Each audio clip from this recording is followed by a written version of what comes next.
drinking. Day before St. Patrick's Day. We're ahead of the game.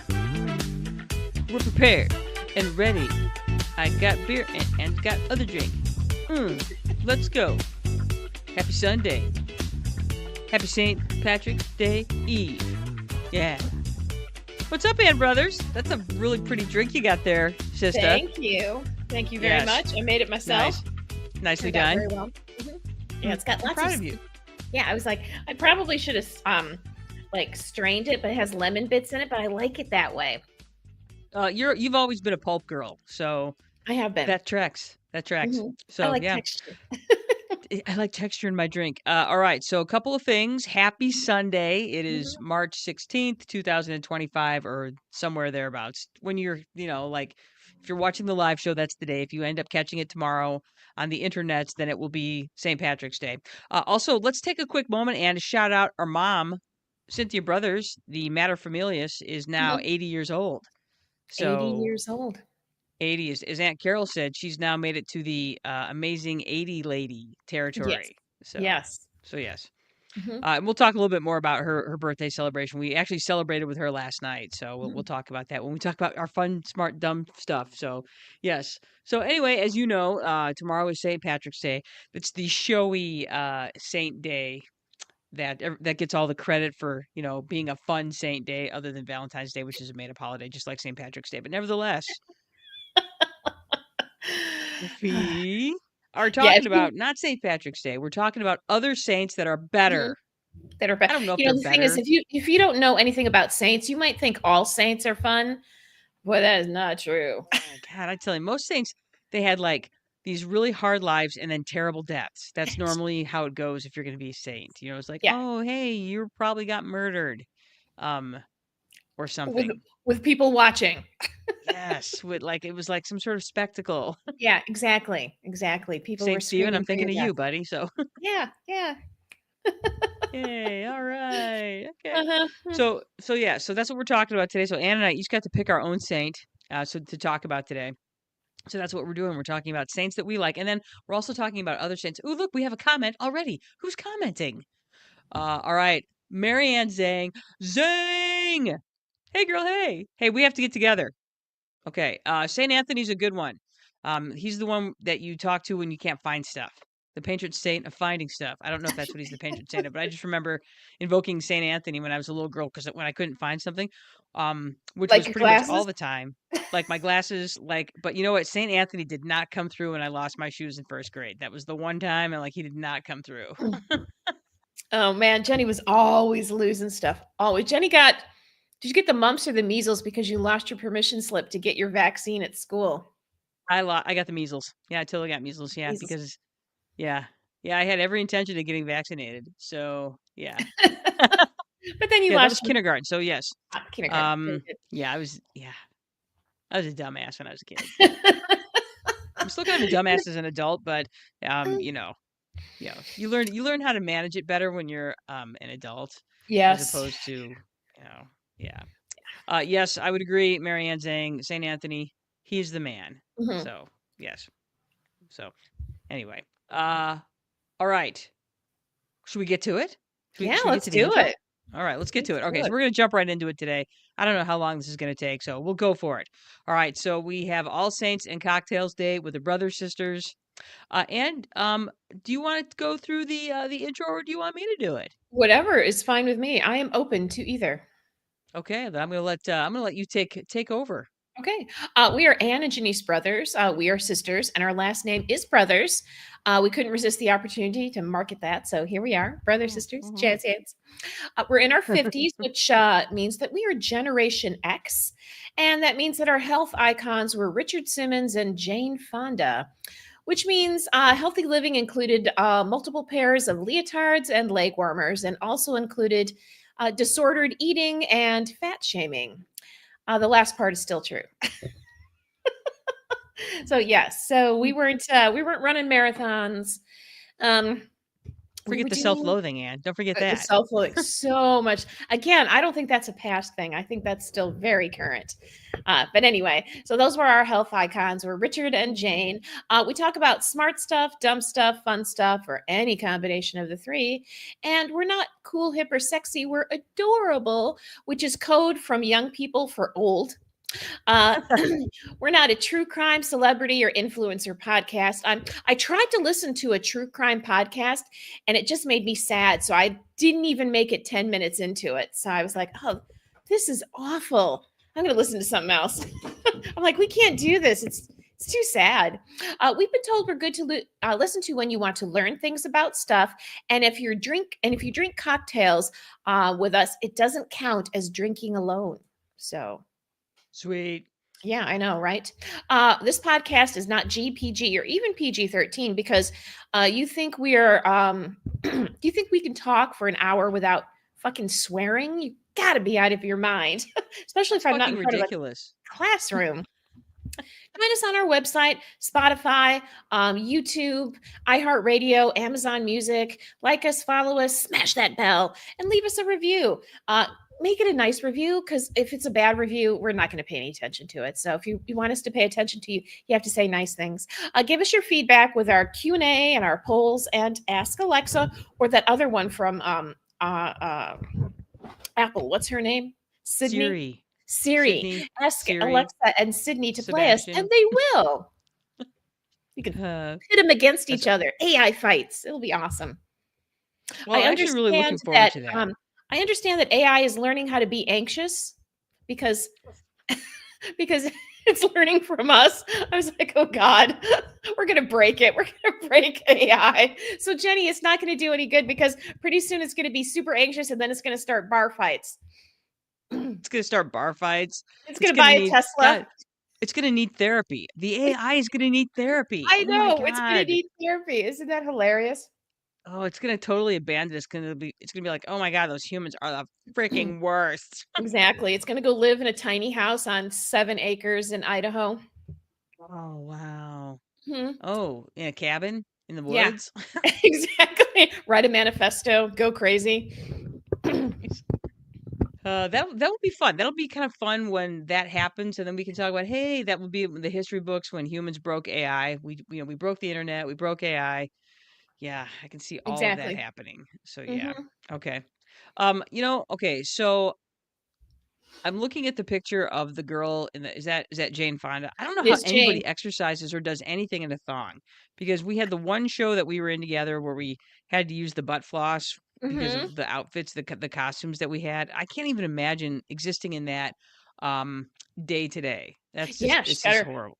French cut with her thong. Oh yeah, she exercised in that, and that's practically a plastic outfit. So can you imagine like doing heavy duty aerobics in leg warmers and a leotard? No. Ann Brothers, I cannot imagine that. Doesn't that sound hellacious? Sounds so horrible. I'm like, oh man, I'm officially not sexy enough to exercise. No, you're not. You're not. So I shouldn't be allowed in any sort of exercise facility because I'm not hot enough. That is correct. I'm sorry. I'm sorry to break that to you. Okay. I'm not. It gives me a reason not to. I was like, yay, I can give up. More reasons not to go to the gym. There are so many. Yes, you guys, you can support the Brother Sisters for free. Like, subscribe, follow, leave a review. Smash that button. Spotify, YouTube, Instagram, Facebook, Apple Podcasts, iHeartRadio, Amazon Music, and wherever you get your content. Mostly these places because they have a monopoly or whatever. So yeah, exactly. So yeah, hey, Ann Brothers, let's talk about our smart, dumb, fun stuff that we did this week. I'm going to start. So like I said, our mom's Cynthia Brothers, the materfamilias, her 80th birthday is today. And then we went out last night. They came up, they spent the night over here. We went to Brick and Brian in Kalamazoo, which is the finest restaurant in Kalamazoo as far as I'm concerned. It's just a nice place. They do a really good job there. The food is really good. So we went there. It continues to be excellent. They continue to make one of the best old fashions in the city, and their seafood platter continues to be excellent.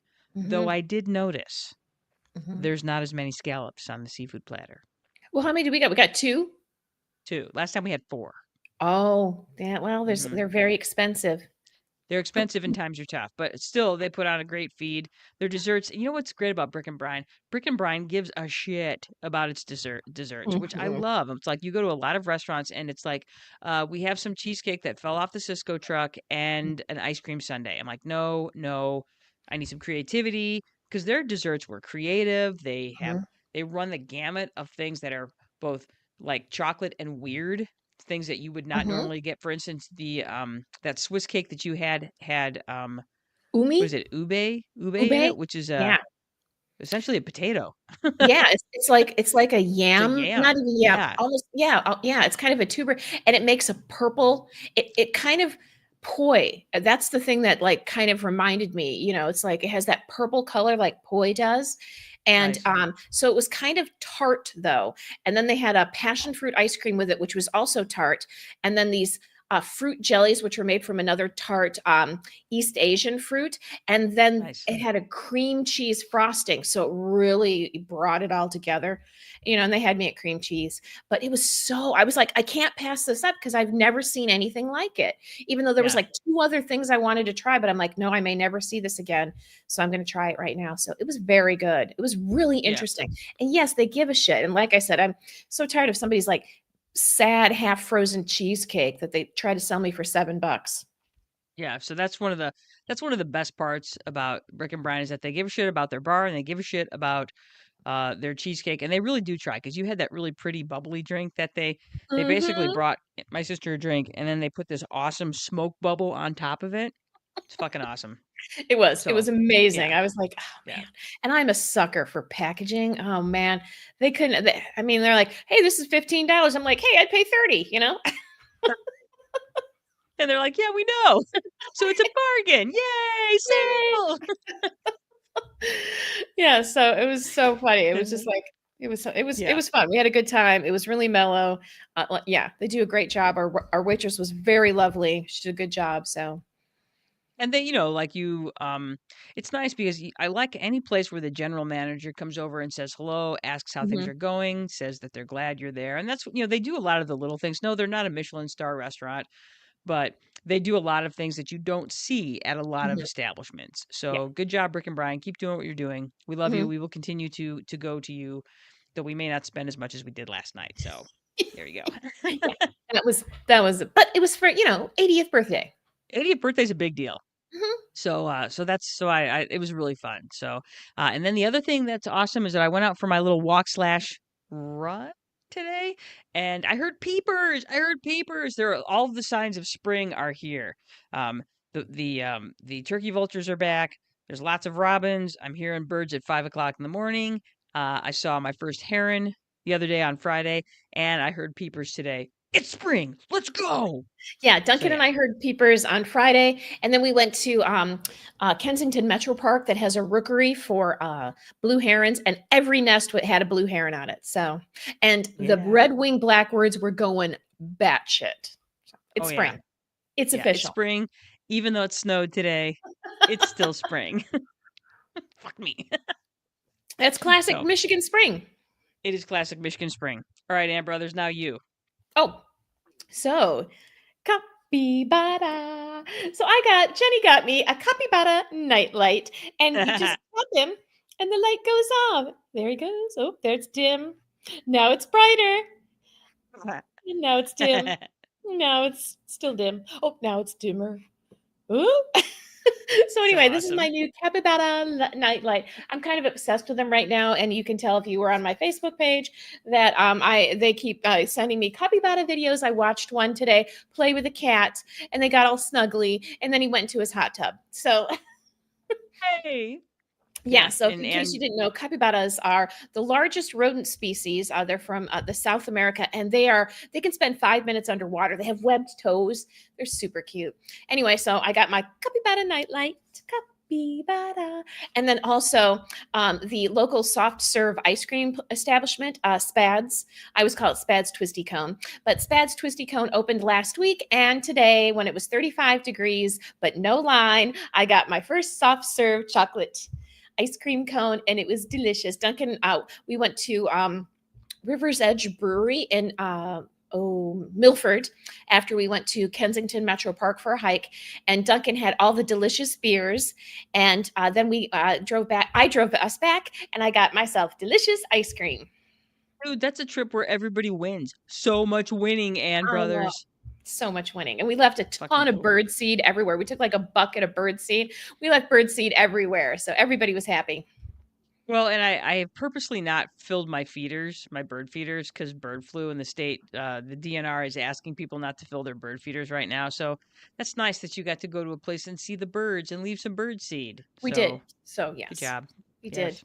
We I know, scattered it 'cause about in places. So yes. awesome. There we go. Yep. Super cool. Yeah. Mhm. Fun stuff this week. So Fun fun. stuff. Fun All stuff. right, let's talk about saints and cocktails, or Mhm. in my case, beer, because the Belgians don't really do cocktails. Well, they do some cocktails, but they're more known for their beer than their cocktails. Mhm. But we'll talk about that in a second. All right, so Ann Brothers, why don't you start us off with what is a saint? Well, in case you're not Catholic, Jenny and I were raised good Catholics. Mm-hmm. So we went to Catholic school. We, for many years, celebrated. And when I mean celebrated, that's in quotes.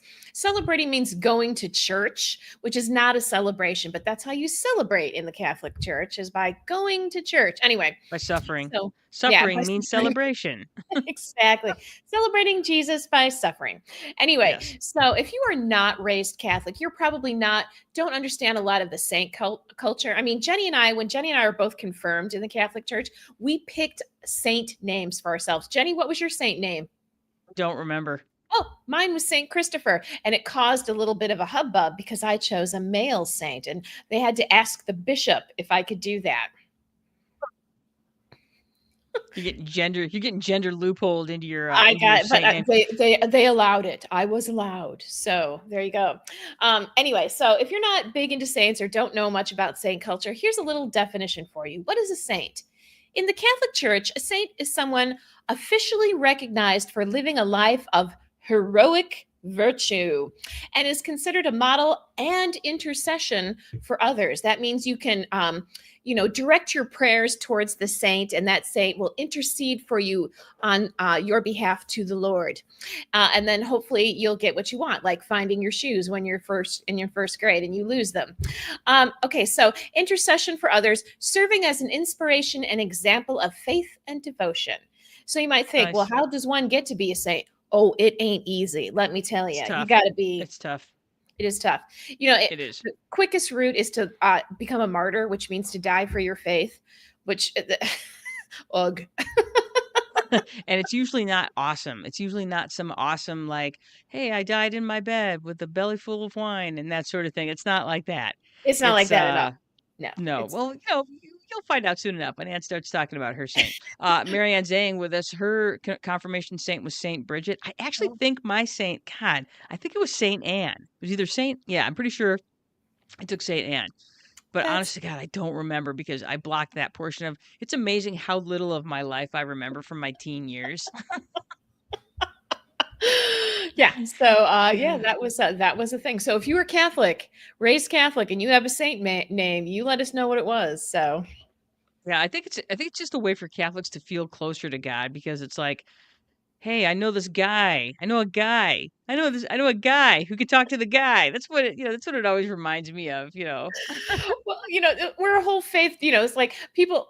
We were raised in a very Christian conservative town, and Catholicism was basically considered a weird cult in our town.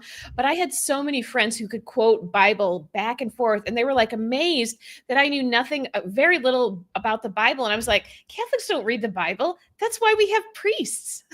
Totally, they read it for us, and then they read it at us, and then yeah, they basically cherry pick some of the good stuff. The two readings and a gospel, every week. That's about all you get from the Bible. And that's it's not a Bible. You don't study Bible. You study how to be a good Catholic. Yeah, you study how to be a good Catholic. And one of the ways you be a good Catholic is you pray to a saint who will intercede for you, because honestly, God really is too busy for you. Me too busy. He's doing other things, especially if you're a woman. Oh God, the truth. Okay, Marianne literally picked her name because it meant beautiful. Nicely done. And what else you said?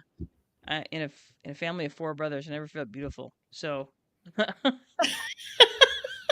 floated a good one. Nicely done. Nice. Indeed. So All anyway, right, so so that's that's what a your saint is. yeah. It's basically the funny thing I always felt about that was that there's a lot of saint statues, and for a religion that's not really into like the Bible talks about the worshiping of idols and things like that. I'm like, kind of what the Catholics do. There's a lot of idols in the Catholic Church. Yeah, you should hear my mom talk about how they're not idols. Oh, it's so funny. I was like, "Oh, okay." What? Yeah. So it's one of my favorite episodes of of Dairy Girls is the one where they're chasing the dog into the church, and they they have the one statue of Mary crying, but it's not really that. It's the dog peed on the statue. Yeah, it's amazing. Amazing. It was amazing. Yeah, Uh, that's one of the or reasons I the like that show 30 so Rock, much. or the 30 Rock, where on the Valentine's Day show, and the this patron saint of judgmental Of statues. judgmental statues. Oh, so Yeah, amazing. yeah. So awesome. Yes. Okay. So there's your quick and dirty definition of a saint. So well done. All right. Mhm. So Anne, tell us about the cocktail that you are enjoying today. Well, today I'm drinking a French 75 because my saint is the patron saint of France. Well, she's one of them, but she's one of the main ones. Actually, she's also the patron saint of New Orleans. And if you haven't guessed already, ladies and gentlemen, that's right, it's Joan of Arc. But anyway, she was French. So I made a French 75, which is 1 ounce of gin, 1/2 ounce of fresh lemon juice, 1/2 ounce of simple syrup, and about 3 ounces of champagne or prosecco. I went with champagne because I think prosecco can be too sweet in cocktails, and I usually, when I like that fizz, I don't want it to be too sweet, so I went with a champagne, and then a lemon twist garnish. You add the gin and the lemon juice and the simple syrup in a shaker with ice, and you shake it until it's well chilled. You strain that into a flute glass. I didn't have a flute glass. I'd used a martini glass because that's what I had. And then you top it with a Close enough. champagne or the sparkling wine, and then you garnish it with a twist of lemon. I did not strain it because I didn't have a fine enough strainer, and I like the lemon pulp in it, so I always think that's yummy. But yeah, so it's a pretty straightforward drink. It's very good. It's not too sweet. It's very lemony, and I'm a big fan of gin, and I use the butterfly pea gin, so it has a little bit of a blue hint to it. Ooh, So fancy. yeah, so super fancy. So yum. So that's what I did. Nicely done. Mhm. So, uh, I went with a Belgian beer. My saint is Saint Gertrude of Neville, who is Neville, which is this was back in 7th century Europe. So Belgium really didn't exist yet. So it's modern day Belgium. And so I went with a beer that I could afford, a Belgian beer that I could afford, which is Le Chouffe. I tried to buy Duvel, which was $24 a pack for a 4 pack, and then Chimay, which is $35 for a 4 pack. So then I just went with this $4 can of Le Chouffe, and it's like, yay! It's fine. It's got coriander in it, and it said Belgium on the can. So let's go. Mm, So I love that. So, oh, there's somebody at our door.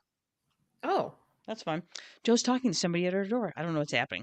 We did have a really nasty accident on our on our corner today, so it probably has something to do with that. I mean, it was like really bad. Like Mhm. car hit a truck and another car, and light poles went down, and cars went into houses. So probably Oof. something to do with that because Consumers Energy has been around all afternoon.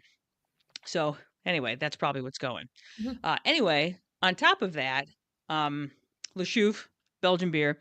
But here's a fun fact because Belgium is not necessarily known for their cocktails, but here's a fun fact, Ann Brothers. Mhm. The drink, the Black Russian, was actually invented in Belgium, and I want to say 1949. So there you go. The Post-war. Black Russian. I know, post-war, but you would think that the Black Russian would come from Russia, but that's actually Mhm. not a Russian drink. It's the fact that it has vodka in it. That's why it got that name. So Oh. you take a highball glass, you put a bunch of ice in it, you put in 2 ounces of vodka, and you top it with an ounce of Kahlua, Black Russian. And then if you want to get crazy, then you make it a White Russian by floating some cream on there, and then drinking that. I myself am not a huge fan of Kahlua, um, so I am not a Black Russian drinker per se. Yeah, I So. was gonna say, I don't like Kahlua or vodka, and that sounds like mm. it sounds like it just is dying to curdle. It kinda does. It kinda looks cool when you put the cream Mhm. in your Black Russian. It's kinda pretty, Mhm. actually. Okay. Anyway. I've yeah, never so I'm tried one, sticking so I with. shouldn't judge, but I know. Well, the reason we're doing cocktails is because, since we are, we are doing this as an alternative to St. Patrick's Day, which is kind Mhm, of everybody's excuse to get wasted. So this is sort of our other way of getting, well, and I'm not saying wasted, just a little bit relaxed with mhm, our Saint Lady cocktails. mhm. If you need a saint to help you drink, we're there for you. We got you. We got your Mhm, back. We're going to say appropriate saint themed cocktails for the exactly. day. And also, Mhm, if you wanted a saint other than Saint Patrick, if you wanted something more, female in this case, we both chose female saints, then mhm. today's your lucky day. All right. Today we celebrate Joan of Arc and Saint Gertrude of Neville. Um, do you want to go first, Anna, or do you want me to go first? You go ahead. I went first. You go first this time. Okay, so all right, I am featuring Saint Gertrude of Neville. She was born in Neville, which is now Belgium, in 628 or 626 A.D., so 7th century. So she was at the height of good time because for those of you that are counting at home, that's the Dark Ages. Okay, Exactly. I was like, wow, that's before everything.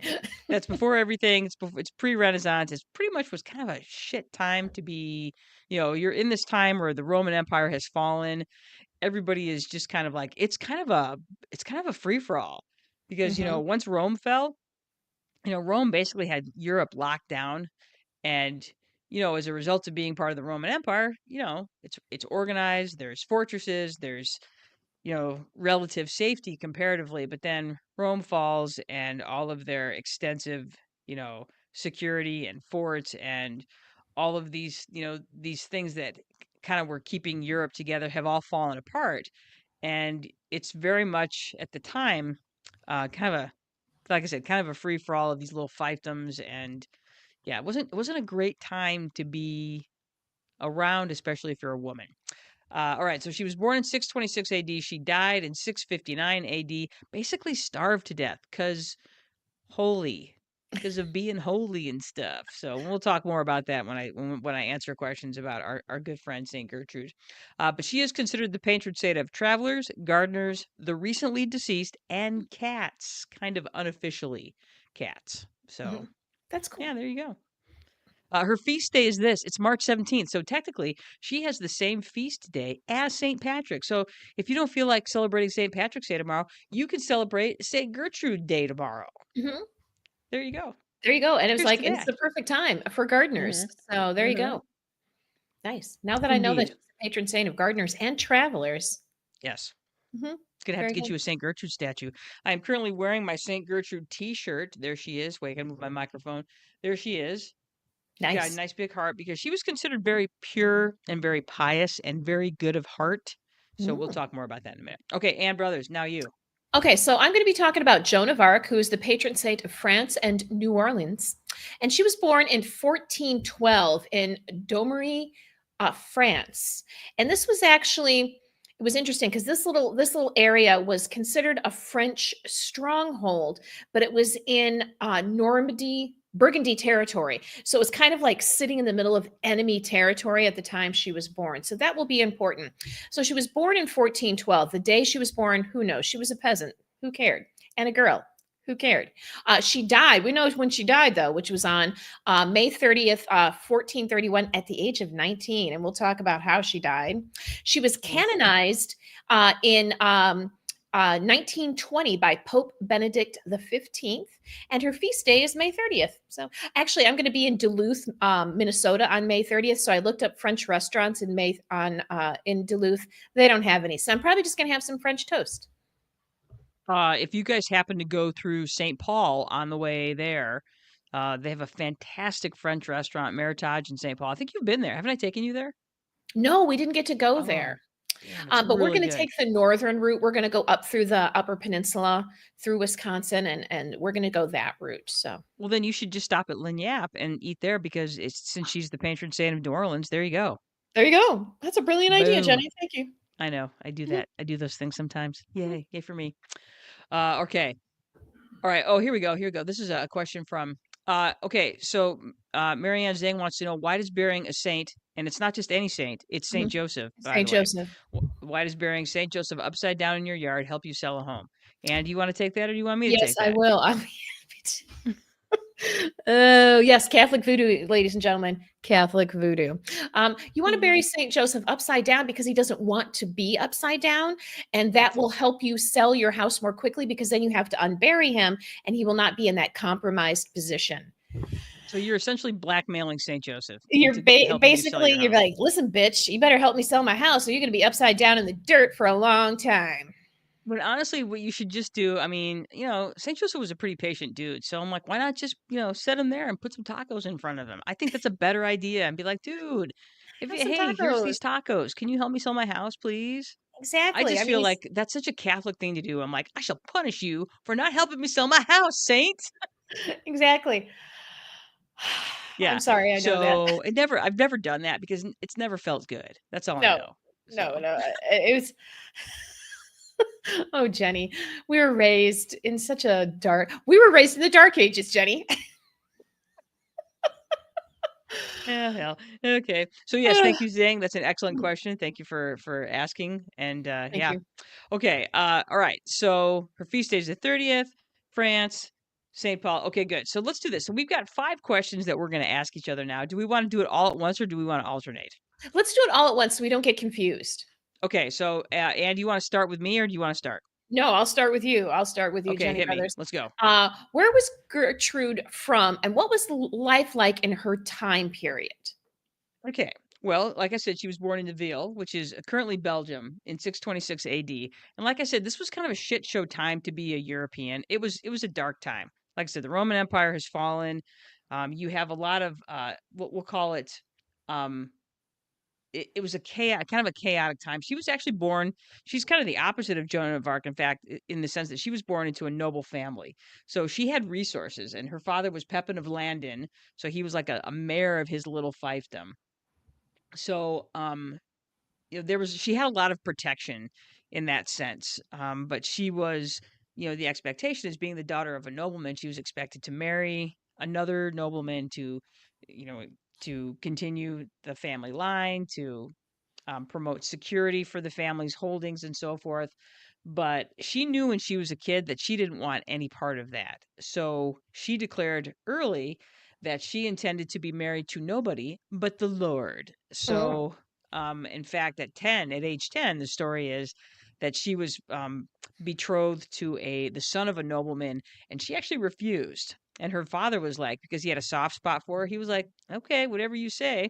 And that was fine until she died. Or until he died.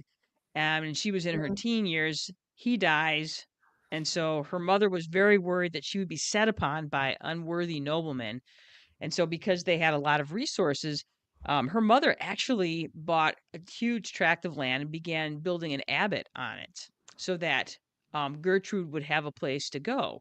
He, because they wanted to support her and her life of serving God, so they essentially built her a monastery so that she would have a place to be safe, a place, and she actually ended up running that monastery. But it was kind of nice for her that her family could do that for her rather than giving her away to some sort of nobleman because she was apparently a hot commodity. So, you know, um, but that was what her early life was like. It was a lot of they were wealthy, she was safe, but again, didn't want to have to end up living the life a nobleman's wife.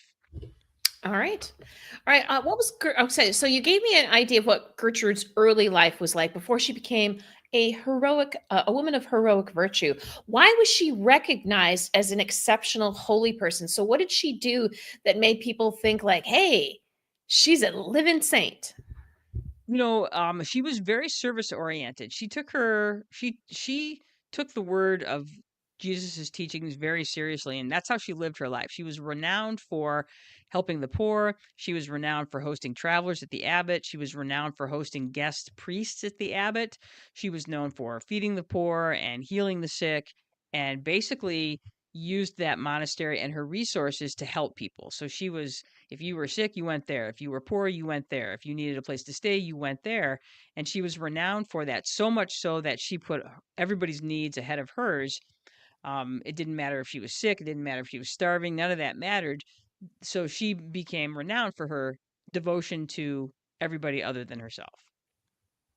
All right, and that's Yeah. that's interesting because a lot of like convents, especially during that time, where women went into them, and it was basically just a life of prayer. So I guess that would be she would be considered on her convent would have been considered unusual in that they helped so many people on the outside because most of them were very insular.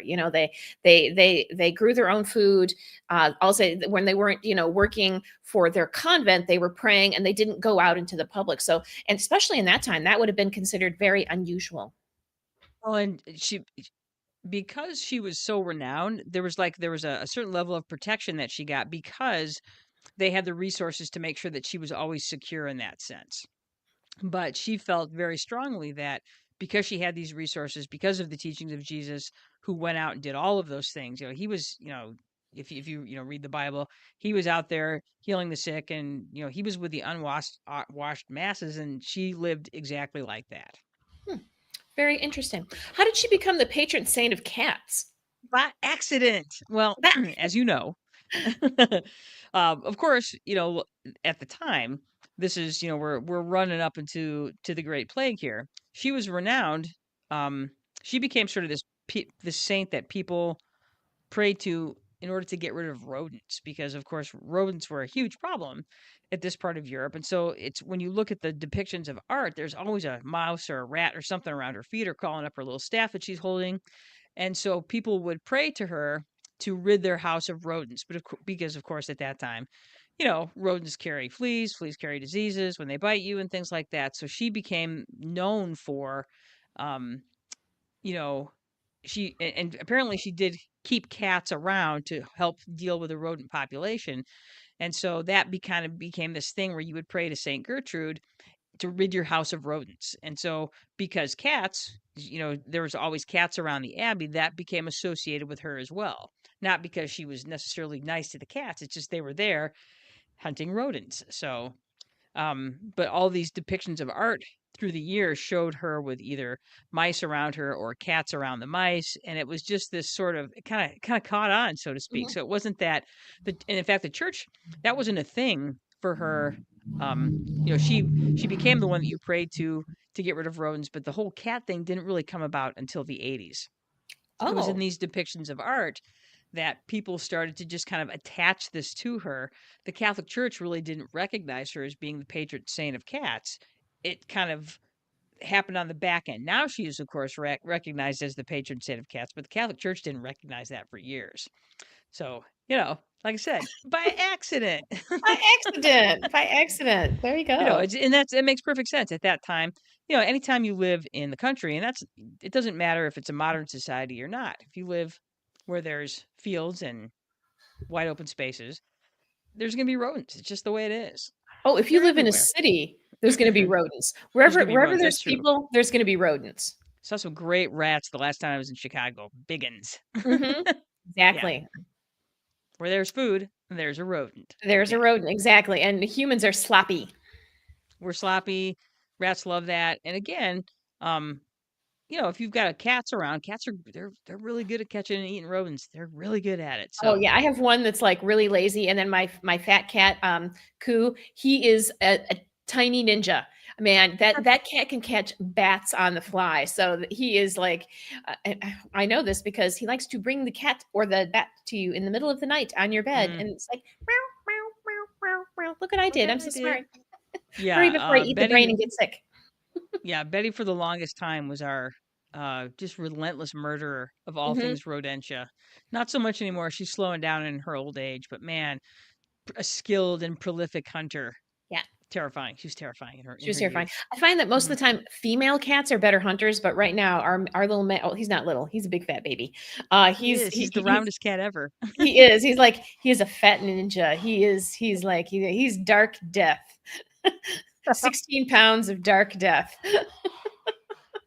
He's like a black hole. Exactly, exactly. I will devour Not even you. light can escape his grasp.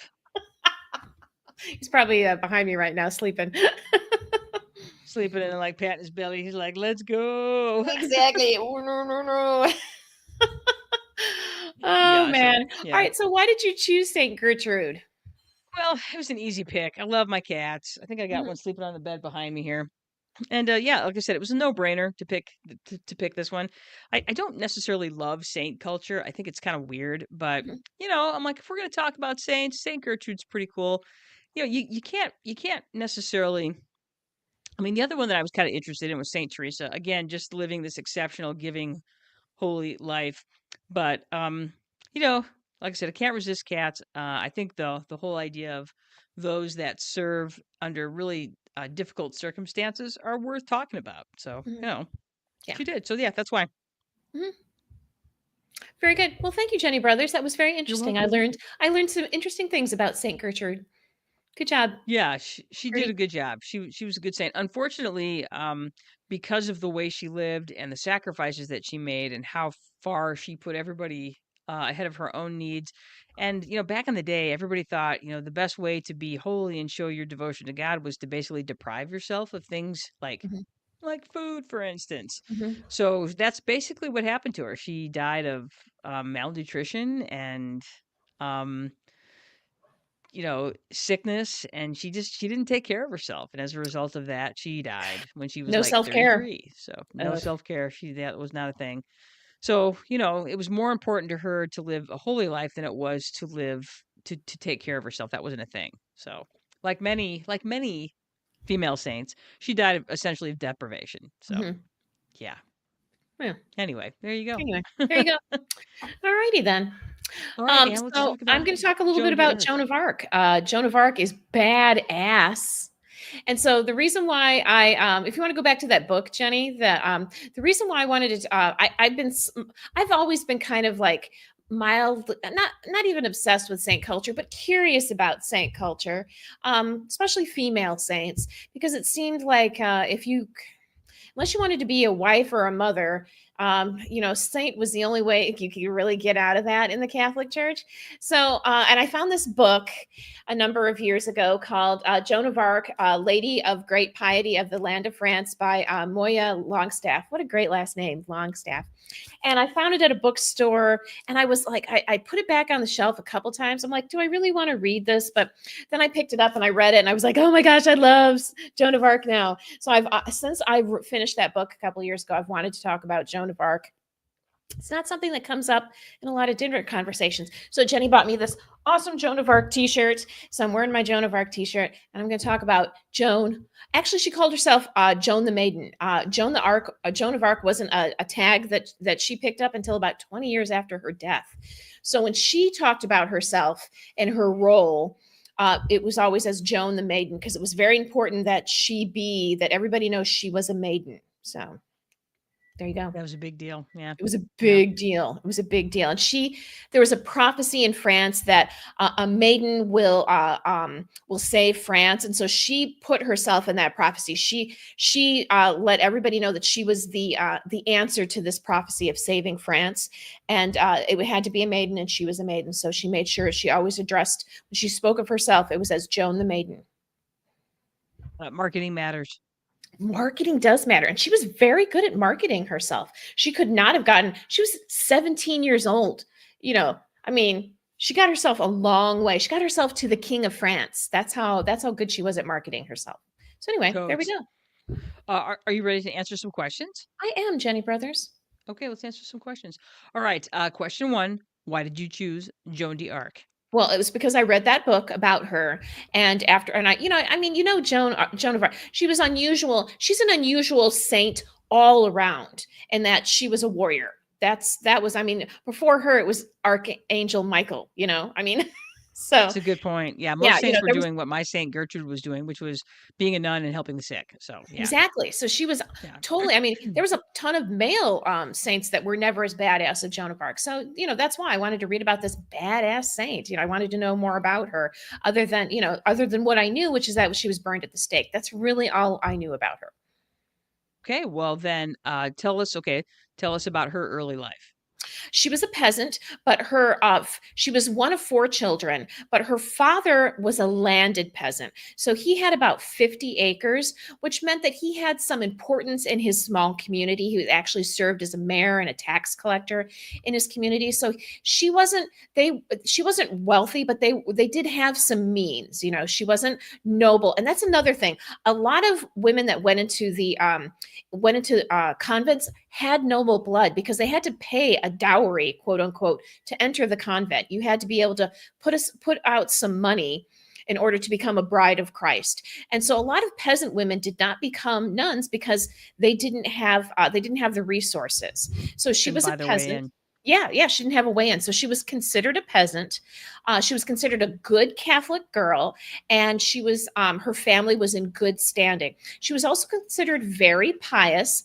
And when she was 13, she started to have visions of, I believe, Saint Michael. I have my notes here. Saint Michael, I want to say Saint Bridget, and another saint, and they told her that she needed to go and save France. It was going to be her job to save France. Because when she was born, she was at the tail end of the 100-Year War with England. Of course, they didn't call it the 100-Year War then, but they had been at war off and on with England for almost 100 years. And so she was born at the tail end of that. So St. Catherine of Alexandria, St. Margaret of Antioch, and St. Michael. So she was having these visions, and these saints were telling her that it was her job to make sure that France defeated England.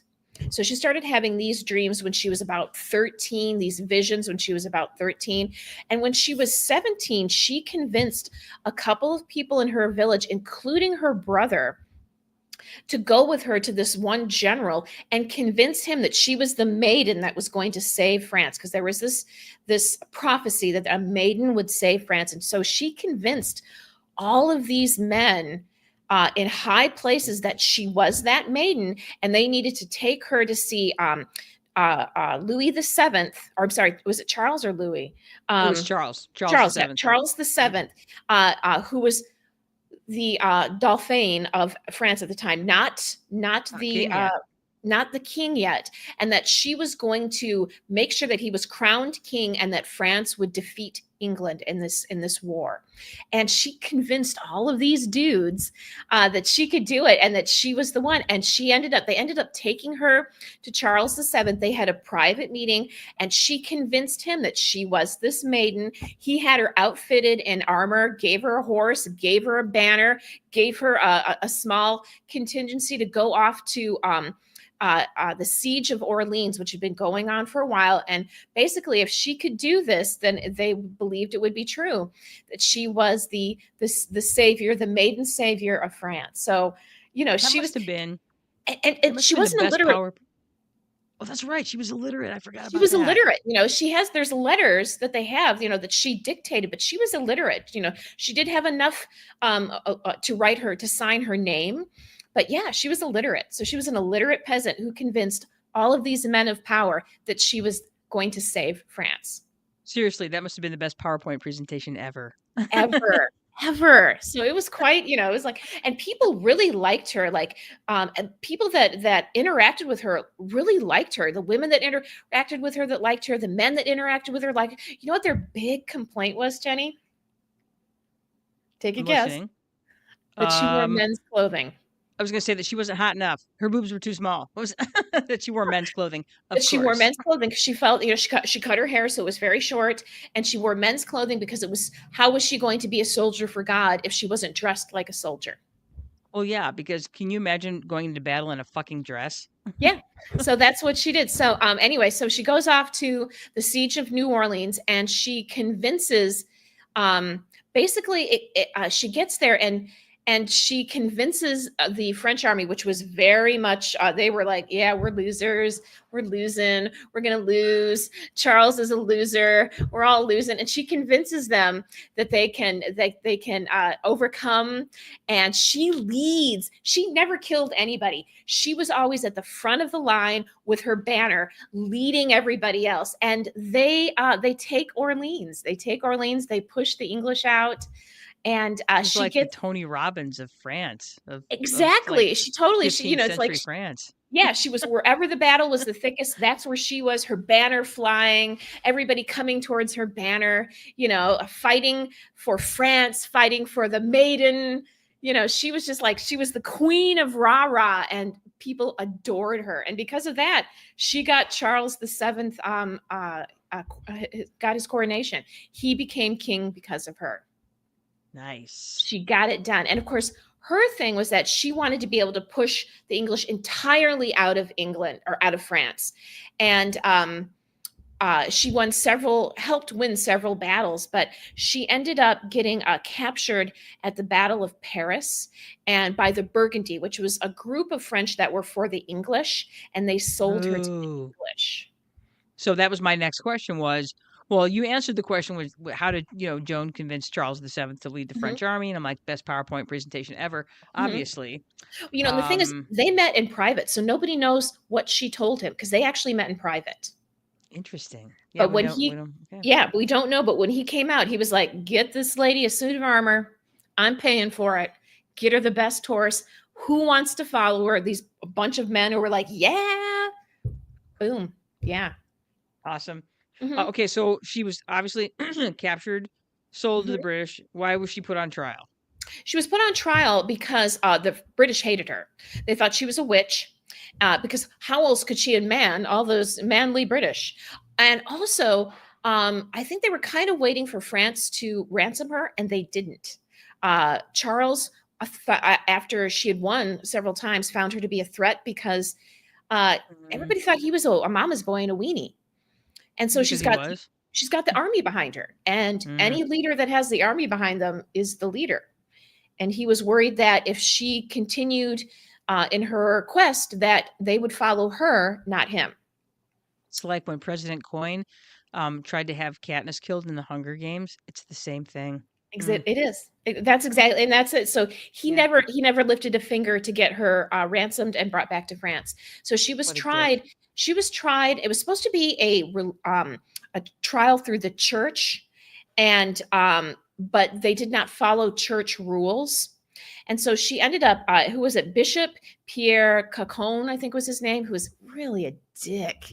And he worked very, very hard to get her convicted. Guess what he got her convicted of first, Jenny? Guess. Take a Wearing guess. pants, wearing pants. Wearing pants. Yeah, Yeah, that okay, was yeah. the number one. That was the number one thing that she was convicted on was dressing like a man, and Uh, then witchcraft for having pockets for having pockets, for heresy, for witchcraft, have dressing like a man, witchcraft, and and heresy. So having that's what pockets. Okay, she got was. it. Yep. Mhm. Yeah, so that's what she was, and it was really because they have all this documentation, because all of the transcripts from the trial, and at one point they asked her a question. They asked her if she thought she was um, righteous in the eyes of God, and if she'd answered yes, that was heresy, and she answered no, then she was a sinner. And what she said was, if I hope I am righteous in the eyes of God, and if I am not righteous in the eyes of God, I hope to be.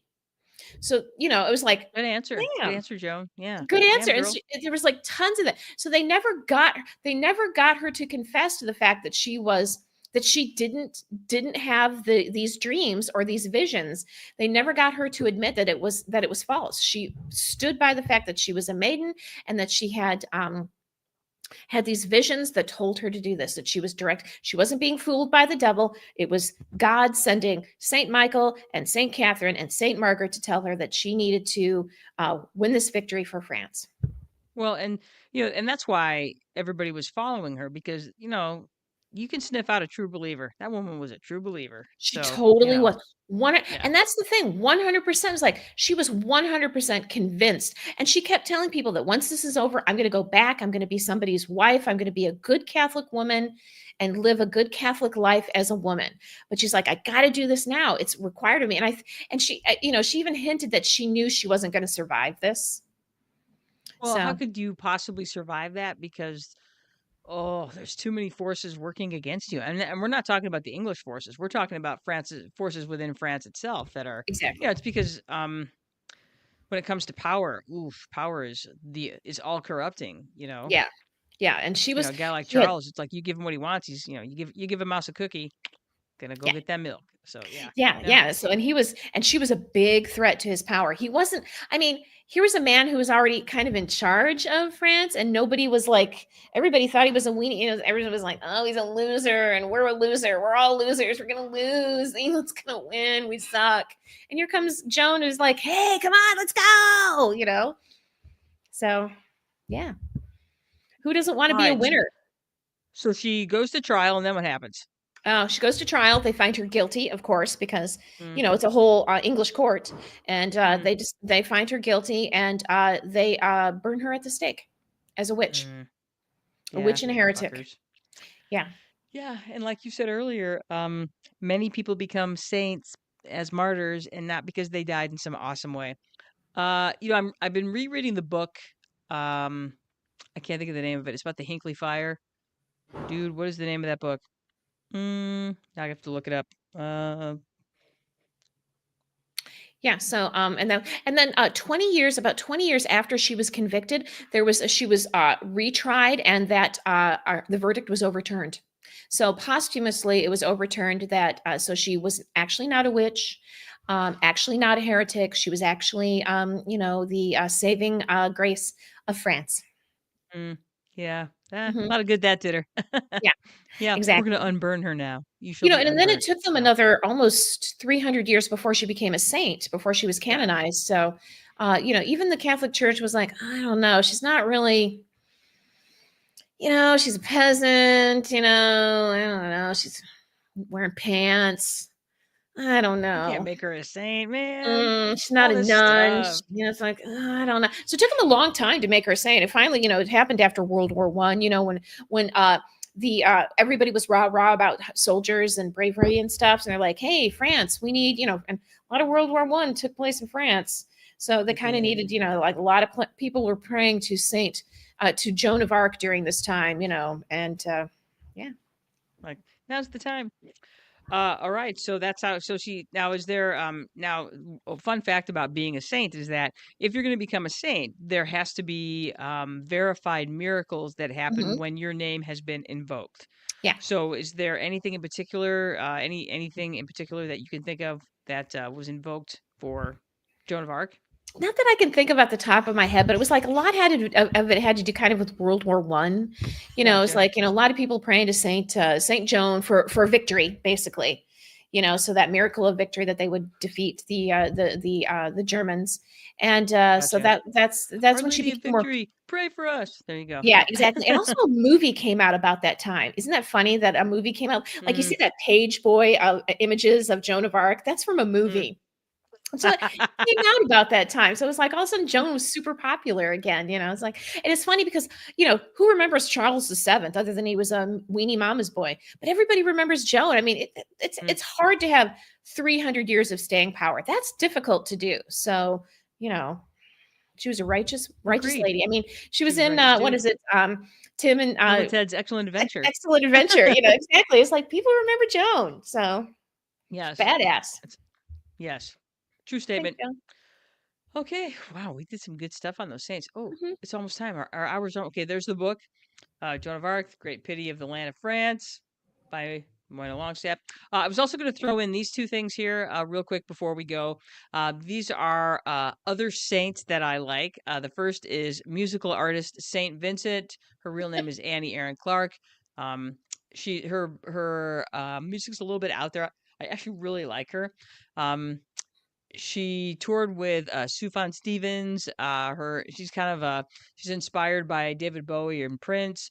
A lot of people that invoke her also invoke Kate Bush as Mhm. one of her influences. So I actually really enjoy her music. She's quirky. She's out there. She's a great musician. So Saint Vincent. There we go. The other saint that I really like is Saint Brendan's Irish Cream, which is made in Ireland. It's made of whiskey and fresh dairy. It's named after Saint Brennan the Navigator, a legendary Irish monk and explorer. Because the Irish monks they got around, so Mhm. it's funny because Saint Gertrude, who hosted a lot of visiting monks, she especially was a fan of the Irish monks. The Irish monks loved her. They spent a lot of time in her abbot. So there you go. Fun fact.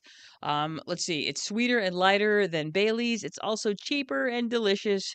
And enjoy it neat in coffee in other cocktails, or just on the rocks. There you go. 2 other saints that I like. I was going to say, enjoy some Irish cream while you enjoy some St. Vincent music. Some St. Vincent. That's right. There you go. There you go, you guys. You did it. You spent nearly another hour with the brother sisters learning things about stuff. We would love it if you answered our poll questions and things like that. We want to hear from you. Marianne Zank, thanks for joining us today and giving us all of your fun insights as a fellow recovering Catholic and all that. Glad that we could help you with your bar talk tomorrow, Zang, when you're at O'Duffy's, which is one of the local Irish bars here in the Kalamazoo area, which we'll be hopping tomorrow because it is St. Patrick's Day. But now, Zang, you can sprinkle in some St. Patrick's Day talk with some Joan of Arc talk and some St. Gertrude talk to, liven give it them up. some time, liven it up a little bit. So yes. Anyway, we would love to hear from you. We'd love to give us your questions, concerns, comments, and confessions. That's right. And remember, you can support the Brother Sisters for free. You can like, subscribe, Instagram, Facebook, Apple Podcasts, iHeartRadio, Amazon Music. We'll see you guys next week, though we have no idea what we are talking about yet. No clue. No clue. We got a couple of things. We have a couple of big things coming up. A friend of mine who is also a really awesome volleyball coach is going to be with us at the end of the month. And then we've got big things coming the last weekend of March. It's time for which movie, Anne? Death of a Unicorn. Death of a Unicorn comes out in 2 weeks, and we will be there. We will be watching it with entertainment expert Chip Maley, and we will be back with a review of Death of a Unicorn, which is exactly what it sounds like. Yeah, it's going to be pretty much awesome. It is. Yeah. So anyway, next week we will figure out what's going on. And until then, I am Janice Brothers, and with me is my sister. And brothers. That's right. And we want you to get out there, do something smart, do something dumb, do something fun. We are out of here. Bye. Bye-bye.